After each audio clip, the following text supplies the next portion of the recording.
Robert F. Kennedy Jr. prévient qu'Anthony Fauci est une fraude et a empoisonné toute une génération d'Américains. Ce message a été initialement publié sur Natural News. Natural News, lors d'un récent épisode du podcast Thomas Paine, Robert F. Kennedy Jr. a fait sauter le vaste héritage de la fraude et de dissimulation du Dr Anthony Fauci tout au long de sa longue carrière médicale au gouvernement fédéral. Kennedy a expliqué que Fauci a été un personnage problématique tout au long de son mandat de plus de 50 ans dans la santé publique, au cours duquel il s'est comporté comme un tyran et a ruiné la carrière d'innombrables médecins et chercheurs qui, contrairement à lui, étaient des individus honnêtes et honorables.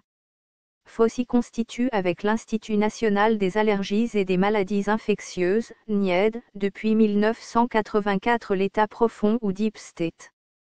Fauci est celui qui a empoisonné toute une génération d'Américains, selon Kennedy.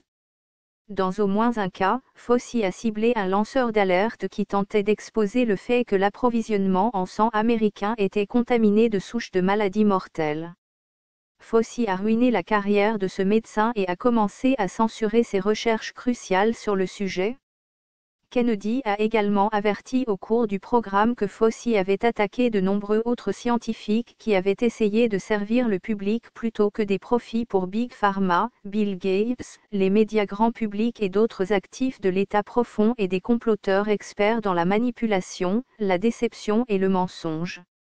L'épisode entier de Thomas Paine Podcast dure un peu plus de 2h30.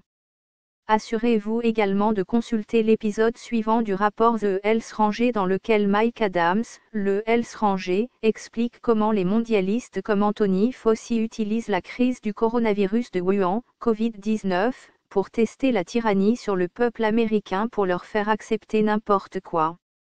Anthony Fauci détient beaucoup de brevets sur les vaccins, prévient Kennedy. Fauci est également coupable d'avoir abusé de son poste pour un gain financier et a détourné des brevets vaccinaux lucratifs. Des médecins et des chercheurs sous son autorité qui ont développé des technologies révolutionnaires ont été licenciés afin que Fauci puisse s'approprier leur travail et leurs brevets. Tony Fauci possède de très nombreux brevets sur les vaccins, affirme Kennedy, notant que Fauci détient désormais un brevet sur une protéine spéciale à base de VIH qui aide à délivrer plus efficacement le matériel vaccinal dans tout le corps. Fauci n'a pas développé cette protéine lui-même, bien sûr, mais l'a plutôt volée à quelqu'un d'autre qui a été relevé de ses fonctions après l'avoir créée. Tony Fauci a licencié cette personne et il a en quelque sorte fini par posséder ce brevet, dit Kennedy. Et ce brevet est maintenant utilisé par certaines de ces sociétés, pour fabriquer des vaccins contre le coronavirus. Cette société a un partage 50-50 avec l'agence de Tony Fauci, donc l'agence de Fauci percevra la moitié des redevances sur ce vaccin, ce qui peut lui permettre de gagner de très grandes sommes d'argent.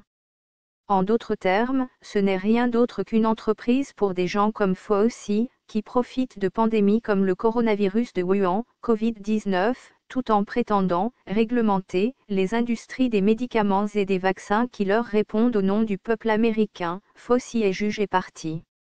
Il y a un conflit d'intérêts, comme un pompier incendiaire qui prétend vouloir éteindre des incendies qu'il a lui-même allumés. Cette agence ne défend pas le peuple américain, c'est une filiale de l'industrie pharmaceutique, avertit Kennedy sur le fait que le NIAID, le CDC et d'autres agences fédérales supposées ne sont en réalité que des entreprises privées déguisées qui travaillent pour les profits de Big Pharma pour générer des profits massifs sur le dos des malades et des mourants. Ces agences ne défendent pas les consommateurs mais les producteurs de médicaments. C'est comme demander à la mafia de vous protéger de la mafia.